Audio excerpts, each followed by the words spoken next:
Добрый день, дорогие друзья! Сегодня в выпуске яхта Халбер Красси Расмус 35. Кстати, Расмус – это бог ветров в Германии.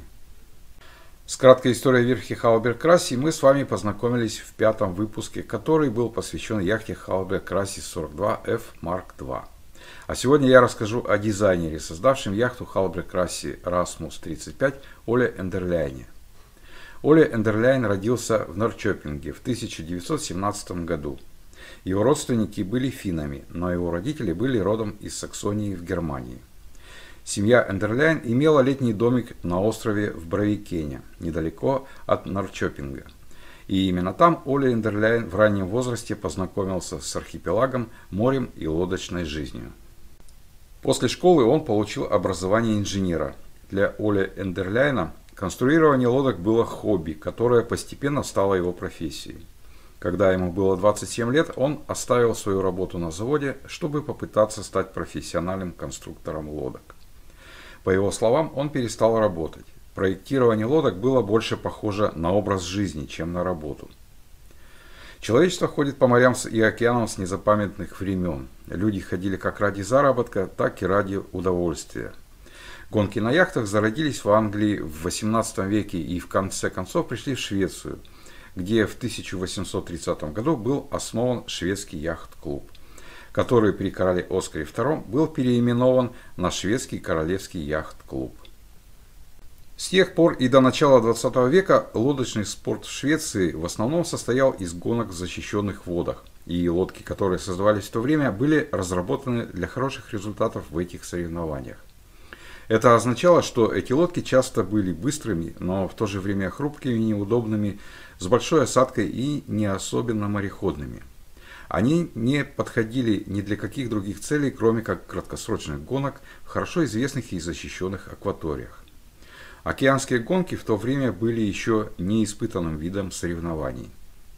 Чтобы исправить дисбаланс в разработке дизайна, в 1923 году был создан шведский круизный клуб, который хотел продвигать парусный спорт на дальние расстояния.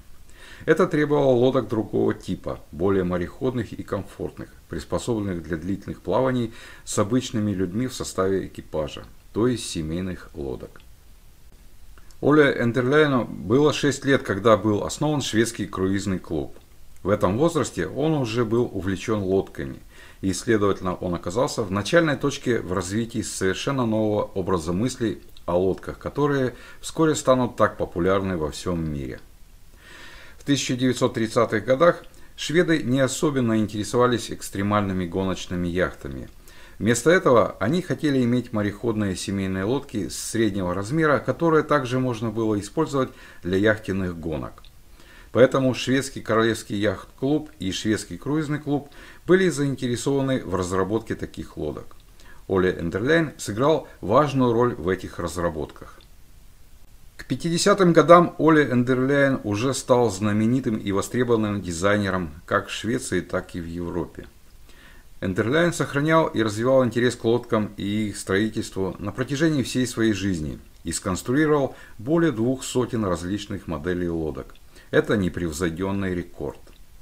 Архивы чертежей содержат около сотни проектов. Проекты охватывают широкий диапазон от небольших каноэ и лодок до лодок Халбер Красси 35 Расмус, Халбер Красси 352, 38, 382, Кетч, Халбер Красси 41, Халбер Красси 42, 45, 49 и многих других.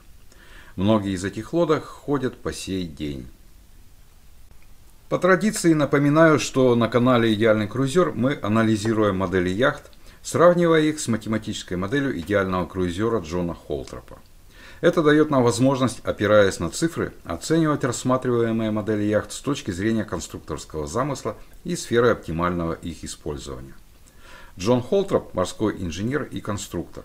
На основании анализа более 400 проектов известных яхтенных конструкторов составил так называемый эталонный проект крейсерской яхты, который мы и будем использовать в качестве эталона.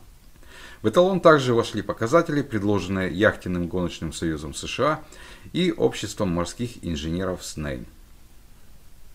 Итак, Халбер Красси Расмус 35. Дизайнер Оле Эндерляйн. Лодка выпускалась с 1967 по 1978 год. Всего было произведено 760 лодок. Это очень большое количество. Материал корпуса файбергlass. Тип парусного вооружения Masthead шлюп. Существует вариант с парусным вооружением Masthead Ketch. Тип киля Long Keel. Центральный кокпит. Это чуть ли не первая яхта в мире, на которой был установлен спрей-худ из стекла. Лодка имеет отдельную кормовую каюту со входом из кокпита. Из кокпита в салон ведут всего 2 ступеньки. Это создает ощущение единого пространства салона и кокпита. Тиковое покрытие только в кокпите. Двигатель по заводу дизель Volvo Penta 55 лошадиных сил. Доступ к двигателю есть как из салона, так и из кокпита. По внешнему виду хороший доступ только сверху. Емкости. Объем бака для воды 270 литров. Объем топливного бака 240 литров. Цены колеблются от года выпуска и состояния яхты и в среднем находятся в районе 38 тысяч евро. Основные размерности. Длина корпуса по палубе 34,5 фута. Длина корпуса по КВЛ 27,58 фута. Ширина корпуса максимальная 10 футов. Осадка 4,25 фута. Водоизмещение 12100 фунтов. Площадь парусности 479 квадратных футов. На индикаторе, как и всегда, зеленая зона – это значение, соответствующее значениям для идеального круизера. Левый зеленый флаг – минимальное значение эталона. Правый зеленый флаг – максимальное значение эталона. Прогресс отображает значение показателя на индикаторе. Цифра справа – значение показателя. Первый расчетный показатель – фактор энерговооруженности. Чем легче судно и чем больше площадь парусности, тем выше этот показатель. Для Hallberg Crassi Rasmus 35 значение фактора энерговооруженности равно 14,59. Это меньше эталонного значения. Добавим плюс к условному комфорту. Следующий показатель – фактор водоизмещения. По своей сути показывает отношение водоизмещения к длине яхты с учетом коэффициентов. Значение 257,49 немного меньше эталонного значения, а значит лодка относительно легкая. Добавим плюс к условному драйву. Фактор комфортности. Чем больше значение этого показателя, тем мягче и комфортнее лодка движется в море. Для Rasmus 35 значение равно 29,36. Значение меньше эталонного, и это плюс к условному драйву. Риск опрокидывания. Критическим считается значение 2 единицы. На индикаторе это значение помечено красным флажком. Значения меньше 2 считаются хорошими. В нашем случае значение равно 1,69. Значение находится в диапазоне значений эталона. Плюс к условному комфорту. Фактор балласта.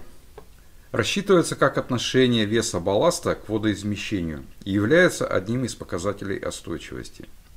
Значение 0,45 немного больше значений, характерных для круизных лодок. В данном случае предпочтение отдано остойчивости веса. Добавим плюс к условному драйву. Стройность корпуса. Рассчитывается как отношение максимальной длины корпуса к его ширине и характеризует относительную ширину корпуса. Чем меньше значение, тем корпус более относительно широкий. Для Rasmus 35 значение равно 3,45. Значение располагается в диапазоне эталона. Корпус умеренно стройный. Это плюс к условному комфорту. Проектная скорость корпуса. Для водоизмещающего судна зависит от длины корпуса по ватерлинии. Обычно определяется как максимальная скорость, развиваемая водоизмещающим судном при разумной мощности 2-3 лошадиные силы на тонну. В нашем случае скорость корпуса равна 7,4 узла. Это меньше, чем у идеального круизера. Плюс к условному комфорту. Фактор скорости. Для лодок со значительной парусностью и небольшим водоизмещением фактор скорости больше единицы. Для имеющих недостаточную площадь парусов или излишне тяжелых лодок он меньше единицы. Для Hallberg Rassy Rasmus 35 значение равно 1,44. Это меньше, чем у эталона. И это плюс к условному комфорту. Момент инерции. Чем выше значение момента инерции, тем выше сопротивление раскачивающим усилиям. Для нашей лодки значение равно 371 663 фунта на фут в квадрате. Значение намного меньше эталонного. И это еще один плюс к условному драйву. Период бортовой качки. Чем остойчивее судно, тем меньше у него период бортовой качки. У валких судов большой период бортовой качки, у устойчивых малый. В нашем случае период равен 3,42 секунды. Значение меньше эталонного. Добавим плюс к условному драйву. Показатель остойчивости. Остойчивыми считаются лодки со значением до единицы, валкими со значением более 1,5. Значение 1,12 попадает в диапазон эталона и означает, что лодка умеренно валкая. Плюс к условному комфорту. Ускорение бортовой качки. Значение до 0,06 G это значение практически не оказывающее влияния на человека.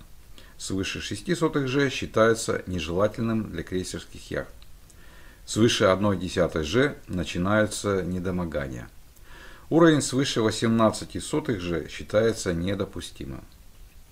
Для Rasmus 35 значение ускорения бортовой качки равно 0,06 G. Значение лежит на границе диапазона значений, не оказывающих влияния на человека. Это хорошее значение. И это плюс к условному комфорту. Подведем итог по Hallberg Rassy Rasmus 35. Hallberg Rassy Rasmus 35 набирает 8,61 балла в рейтинге «Идеальный круизер». Давайте еще раз посмотрим показатели. Первое, что обращает на себя внимание, это то, что все размерности находятся слева от диапазона эталона, а значит лодка немного меньше эталона круизера. Значение фактора энерговооруженности и фактора скорости меньше эталонных значений. Это характерно для многих хороших круизеров. Фактор водоизмещения лодка относительно не тяжелая и значение близко к значениям характерных для круизеров. Фактор комфортности немного хуже, чем у эталона круизера. Риск опрокидывания – отличное значение и располагается в диапазоне значений эталона. Стройность корпуса – корпус умеренно широкий, что характерно для крейсеров. Момент инерции очень маленький, намного меньше эталонных значений. Но несмотря на это, у лодки на удивление очень неплохое значение периода бортовой качки и значение показателя устойчивости.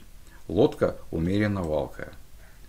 Значение ускорения бортовой качки имеет значение 0,06 G и лежит в диапазоне значений, не оказывающих влияния на человека. По техническим показателям Hallberg Rassy Rasmus 35 это отличная круизная лодка. К моему удивлению, несмотря на то, что все размерности меньше эталонных, Hallberg Rassy Rasmus 35 занимает 13 место в рейтинге «Идеальный круизер», потеснив именитую Амель Супер Мараму 2000. Хочу обратить ваше внимание на то, что данный рейтинг не говорит о том, что какая-то лодка хуже, а какая-то лучше. Этот рейтинг показывает лишь то, насколько та или иная лодка соответствует концепции идеального круизера Джона Холтропа. При выборе конкретной лодки стоит руководствоваться в первую очередь ее показателями. Разумеется, не стоит забывать и о том, что данный рейтинг строится только на параметрах, влияющих на поведение лодки в море, и не затрагивая другие аспекты, влияющие на решение приобрести ту или иную лодку.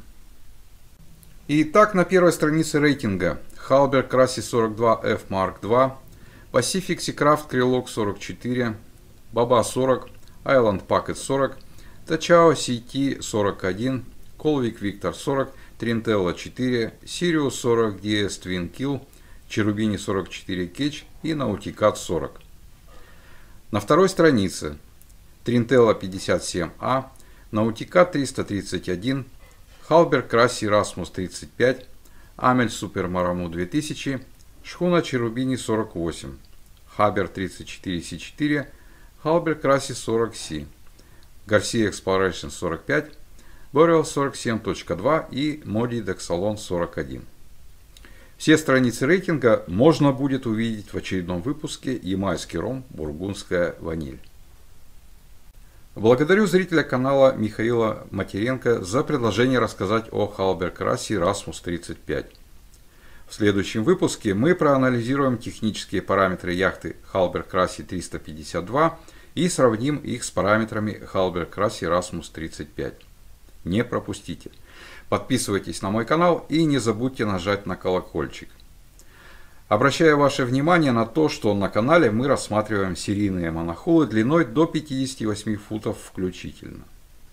Если вас интересует какая-то лодка, напишите в комментариях, и я подготовлю выпуск по интересующей вас модели. Спасибо за внимание. До новых встреч на канале Идеальный круизер.